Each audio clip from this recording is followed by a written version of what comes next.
நம்ம டெய்லியும் 10 to 15 minutes breathing exercise பண்ணால் கார்டியாக் ரெஸ்பிரேட்டரி ஃபிட்னஸ் நல்லா இம்ப்ரூவ் ஆகும். நம்ம ப்ரீத் இன் பண்ணுறப்ப ஹேண்ட்ஸை அப் பண்ணணும், ப்ரீத் அவுட் பண்ணுறப்ப ஹேண்ட்ஸை டவுன் பண்ணணும். இதையே ஃபாஸ்ட்டாக. ஸோ இதை நம்ம ரெகுலராக பண்ணுறப்ப நம்மளோட ப்ரீத்திங் கெப்பாசிட்டி நல்ல இம்ப்ரூவ் ஆகும். இது வெறும் பேசிக் ப்ரீத்திங் எக்ஸசைஸ் தான். இன்னும் இது மாதிரி நிறைய ப்ரீத்திங் எக்ஸசைஸ் இருக்குது.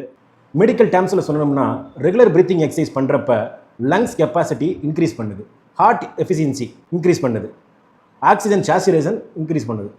இந்த மாதிரி இருதயத்தையும் நுரையீரலையும் நல்லா வலுப்படுத்துறதுக்கும் ரெஸ்பிரேட்டரி ஹார்ட் ப்ராப்ளம்ஸ் இதுக்கெல்லாம் என்னென்ன ப்ரீத்திங் எக்ஸசைஸ் பண்ணலாம், லங்ஸ் கெப்பாசிட்டினா என்ன, ஹார்ட் ரேட்னா என்ன, இது மாதிரி மெடிக்கல் டேர்ம்ஸில் நீங்கள் நிறைய தெரிஞ்சுக்கிறதுக்கு நம்ம லோட்டஸ் ஃபிசியோ ஹெல்த் சென்டர் சேனலை சப்ஸ்கிரைப் பண்ணுங்கள்.